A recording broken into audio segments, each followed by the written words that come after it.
Hello, नमस्कार दोस्तों। स्वागत है आपका अपने ही चैनल जी के लेजी लर्नर में। आज की इस वीडियो में हम स्वतंत्रता दिवस 2023 के कुछ इम्पोर्टेंट क्वेश्चन को कवर करेंगे। दोस्तों, ये क्वेश्चन बहुत ही इम्पोर्टेंट और महत्वपूर्ण है। इनमें कुछ न्यू पॉइंट और न्यू क्वेश्चन ऐड हुए हैं, तो आप क्वेश्चन को और वीडियो को दोनों को गौर से और ध्यान से देखिएगा। स्टार्ट करते हैं। हमारा फर्स्ट क्वेश्चन है, भारत का हर साल किस दिन स्वतंत्रता दिवस के रूप में मनाया जाता है? सही जवाब होगा आपका ऑप्शन ए, 15 अगस्त को स्वतंत्रता दिवस के रूप में मनाया जाता है। नेक्स्ट है, 15 अगस्त 1947 को हमारा देश भारत अंग्रेजों से पूरी तरह से आज़ाद हुआ था, इसलिए हर वर्ष 15 अगस्त को ही स्वतंत्रता दिवस के रूप में मनाया जाता है। इम्पोर्टेंट पॉइंट है दोस्तों, याद रखना है इस चीज़ को।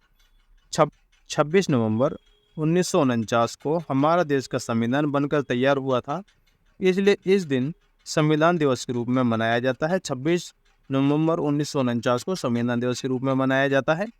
26 जनवरी 1950 को हमारा देश का संविधान लागू हुआ था, इसलिए हर साल 26 जनवरी को गणतंत्र दिवस के रूप में मनाया जाता है। नेक्स्ट है, 15 अगस्त 2023 को स्वतंत्रता दिवस कौन सी वर्षगांठ मनाई गई है? तो सही जवाब होगा आपका दोस्तों ऑप्शन सी। सही जवाब होगा आपका ऑप्शन सी। नेक्स्ट है, कुछ इंपॉर्टेंट पॉइंट को कवर करते हैं। 15 अगस्त 2023 को आज़ादी की 76वीं वर्षगांठ मनाई गई है और 77वीं जो स्वतंत्रता दिवस वो मनाया गया है। कुछ इंपॉर्टेंट पॉइंट है, एक्स्ट्रा पॉइंट है। स्वतंत्रता दिवस 2023 की थीम क्या रखी गई है? नेशन फर्स्ट ऑलवेज फर्स्ट इसकी थीम है। नेक्स्ट है, स्वतंत्रता दिवस पर लाल किले पर ध्वज कौन फहराता है?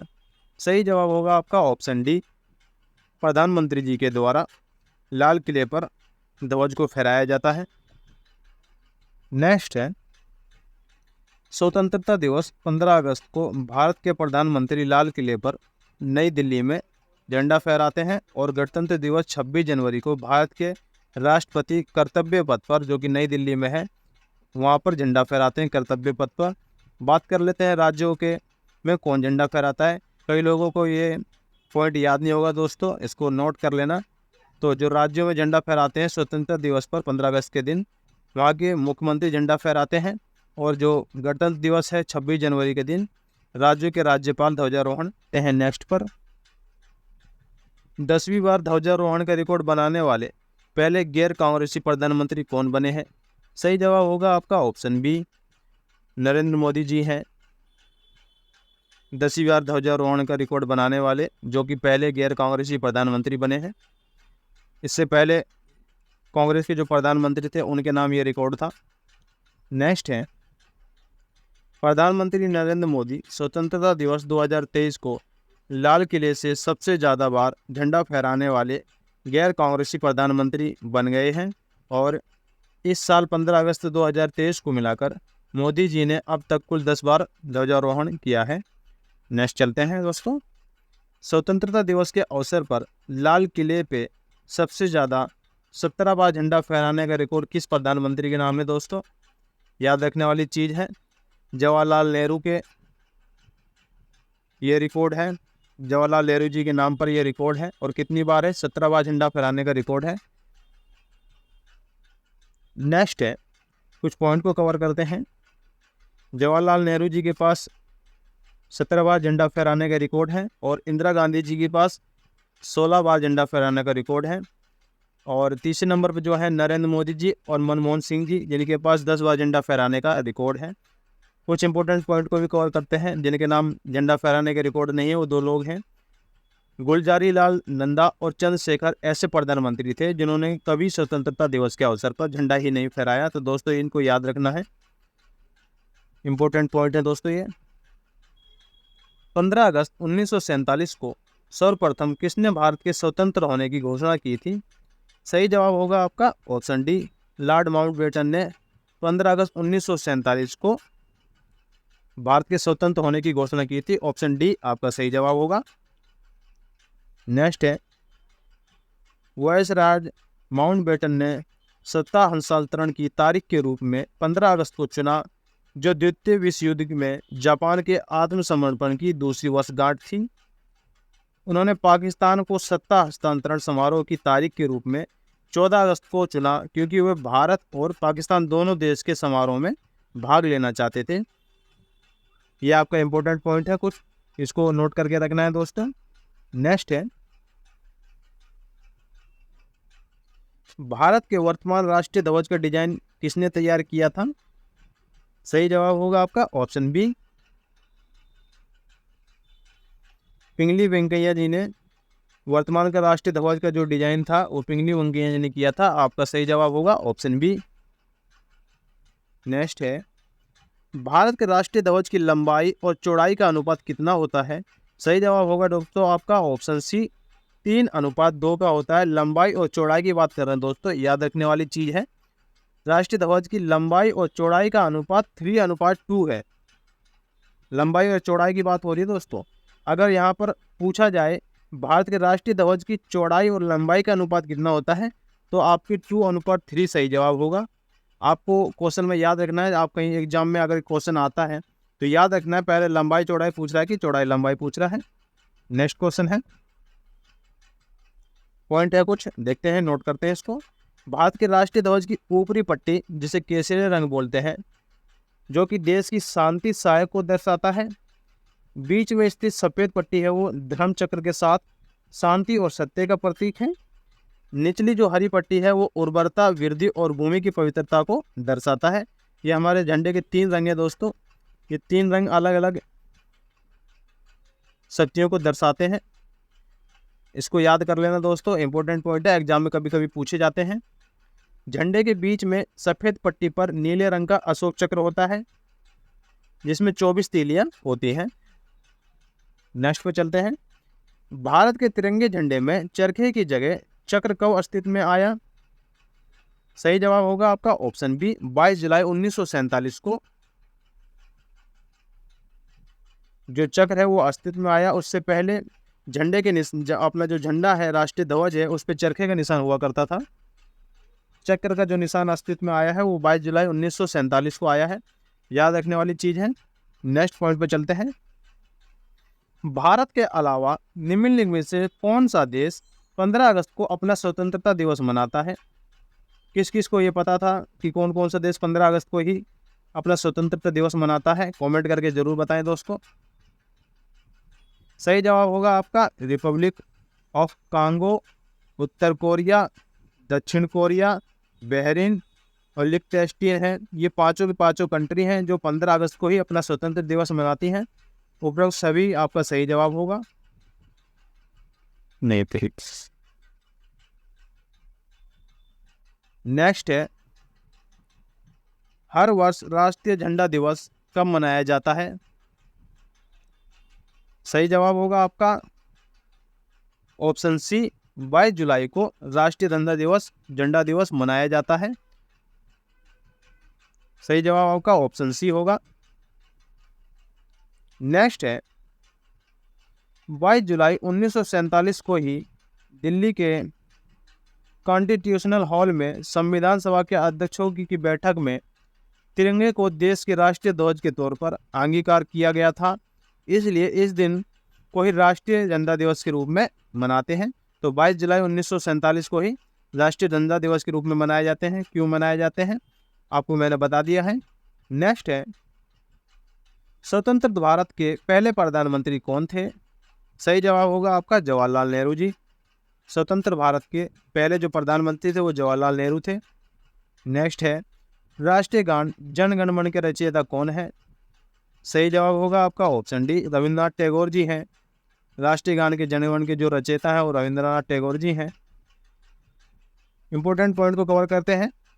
भारत के राष्ट्रीय गान जन गण मन का अंग्रेजी अनुवाद रविंद्रनाथ टैगोर ने मॉर्निंग सॉन्ग ऑफ इंडिया के नाम से किया था और राष्ट्रीय गान पहली बार 26 जनवरी 1911 के कोलकाता अधिवेशन में गाया गया था और संविधान सभा में 24 जनवरी 1950 को इसे राष्ट्रीय गान के रूप में अपनाया था। तो दोस्तों ये पॉइंट याद रखने वाली चीज़ है। राष्ट्रीय गान पहली बार कब गाया गया था? 26 जनवरी 1911 को कोलकाता में गाया गया था, अधिवेशन में गाया गया था। और संविधान सभा के 24 जनवरी 1950 को इसे राष्ट्रीय गान के रूप में अपनाया गया था। नेक्स्ट है, भारत के विभाजन की घोषणा किस अंग्रेज ने की थी? सही जवाब होगा आपका ऑप्शन ए, लॉर्ड माउंटबेटन ने भारत की विभाजन की घोषणा की थी। ऑप्शन ए आपका सही जवाब होगा। नेक्स्ट है, स्वतंत्र भारत के प्रथम गवर्नर जनरल कौन थे? सही जवाब होगा आपका ऑप्शन सी, लॉर्ड माउंटबेटन स्वतंत्र भारत के पहले गवर्नर जनरल थे। भारत के एकमात्र भारतीय गवर्नर जनरल कौन थे? तो जो भारत के जो भारतीय गवर्नर जनरल थे वो कौन थे? सही जवाब होगा आपका ऑप्शन सी, राजगोपालाचारी भारत के एकमात्र भारतीय गवर्नर जनरल थे। नेक्स्ट है, स्वतंत्र भारत के अंतिम गवर्नर जनरल कौन थे? जो स्वतंत्र भारत था उस टाइम के अंतिम गवर्नर जनरल कौन थे? तो सही जवाब होगा आपका ऑप्शन डी, सी राजगोपालाचार्य जी ही भारत के अंतिम गवर्नर जनरल थे। नेक्स्ट है, यह कथन किसका है? एक ध्वज झंडा न सिर्फ हमारी स्वतंत्रता बल्कि सभी लोगों की स्वतंत्रता का प्रतीक है। सही जवाब होगा आपका ऑप्शन ए, जवाहरलाल नेहरू जी ने ये शब्द कहे थे, ये कथन बोले थे। एक ध्वज झंडा न सिर्फ हमारी स्वतंत्रता बल्कि सभी लोगों की स्वतंत्रता का प्रतीक है। भारत का राष्ट्रीय गीत कौन सा है? सही जवाब होगा आपका ऑप्शन ए, वंदे मातरम भारत का राष्ट्रीय गीत है। ऑप्शन ए आपका सही जवाब होगा।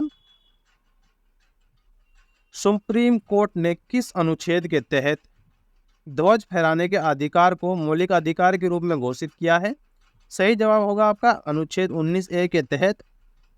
ऑप्शन सी आपका सही जवाब होगा। नेक्स्ट है, राष्ट्रीय गान जन गण मन सर्वप्रथम कब और कहां पर गाया गया था? सही जवाब होगा आपका ऑप्शन डी, 1911 को कलकत्ता में गाया गया था। डेट भी अभी आपको मैंने बताई थी, 26 जनवरी 1911 को कोलकाता में गाया गया था। जवाब होगा ऑप्शन डी, 1911 में कलकत्ता में गाया गया था। नेक्स्ट है, इंपोर्टेंट पॉइंट को देखते हैं। भारतीय संविधान का पिता कौन है या किसे कहा जाता है? सही जवाब होगा डॉक्टर भीमराव अंबेडकर जी को। राष्ट्रीय झंडे के 3 रंग को क्या दर्शाता है? जो 3 रंग है अभी मैंने जो आपको बताया था, जो सबसे ऊपरी रंग है वो कुर्बानी को दर्शाता है, बीच वाला रंग शांति को दर्शाता है और नीचे वाला जो रंग है वो खुशहाली को दर्शाता है। सारे जहां से अच्छा कविता किसने लिखी थी या किसने लिखी? सही जवाब होगा आपका प्रसिद्ध शायक मोहम्मद इकबाल जी ने सारे जहां से अच्छा कविता को लिखा। पाकिस्तान में स्वतंत्रता दिवस कब मनाया जाता है? दोस्तों वहाँ पर स्वतंत्रता दिवस जो एक दिन पहले मनाया जाता है, हमारे यहाँ 15 अगस्त को मनाते हैं, पाकिस्तान में 14 अगस्त को मनाते हैं। तो पाकिस्तान में जो स्वतंत्रता दिवस है वो 14 अगस्त को मनाते हैं। नेक्स्ट है, भारत के राष्ट्रीय गान जन गण मन को संपूर्ण रूप से गाने में कितना समय लगता है? सही जवाब होगा आपका ऑप्शन डी, 52 सेकंड का टोटल समय लगता है। जन गण मन जो हमारा राष्ट्रीय गान है उसको गाने में 52 सेकंड का समय लगता है। ऑप्शन डी आपका सही जवाब होगा। भारत का राष्ट्रीय गीत वंदे मातरम सर्वप्रथम कब गाया गया था? सही जवाब होगा आपका ऑप्शन बी, 1896 ईस्वी में राष्ट्रीय गीत है जो वंदे मातरम सर्वप्रथम गाया गया था। नेक्स्ट है, सारनाथ स्थित राष्ट्रीय स्तंभ का कौन सा भाग राष्ट्रीय प्रतीक चिन्ह के रूप में लिया गया है? तो सही जवाब होगा आपका ऑप्शन है, शीर्षक भाग को राष्ट्रीय प्रतीक चिन्ह के रूप में लिया गया। नेक्स्ट है, भारत के राष्ट्रीय प्रतीक चिन्ह में कितने शेर दिखाई देते हैं? सही जवाब होगा आपका 3। भारत का राष्ट्रीय आदर्श वाक्य क्या है? सत्यमेव जयते भारत का राष्ट्रीय आदर्श वाक्य है। भारत का राष्ट्रीय पशु क्या है? भारत का राष्ट्रीय पशु दोस्तों बाघ है। और बाघ से पूर्व भारत का राष्ट्रीय पशु क्या था? दोस्तों ये इंपॉर्टेंट पॉइंट है, याद रखने वाली चीज है, जिसको पता नहीं है वो याद कर ले। भारत से जो अपने बाघ से पूर्व है जो भारत का राष्ट्रीय पशु था वो सिंह था। और भारत का राष्ट्रीय पक्षी क्या है? वो मयूर है। आपको तो ये पता ही होगा दोस्तों। नेक्स्ट है, निम्नलिखित में से किस स्पीकर ने जवाहरलाल नेहरू के बाद 15 अगस्त 1947 के मध्य रात्रि को संसद को संबोधित किया था? सही जवाब होगा आपका ऑप्शन सी, सर्वपल्ली राधाकृष्णन जी ने मध्य रात्रि को संसद को संबोधित किया था। नेक्स्ट है, 2023 में शहीदों को स्वतंत्रता सेनानियों के सम्मान देने और आज़ादी के अमृत महोत्सव समापन के लिए केंद्र सरकार ने किस अभियान को शुरू किया? सही जवाब होगा आपका ऑप्शन ए, मेरी माटी मेरा देश अभियान को शुरू किया था। तो दोस्तों आज के लिए इतना ही, मिलते हैं नेक्स्ट वीडियो में न्यू टॉपिक के साथ। आपको हमारी वीडियो कैसी लगती है कमेंट करके ज़रूर बताएं दोस्तों। आप वीडियो को ज़रूर देखते हैं लेकिन चैनल को सब्सक्राइब नहीं करते हैं, चैनल को सब्सक्राइब कर लीजिए ताकि आने वाली वीडियो की नोटिफिकेशन आपको मिलती रहे।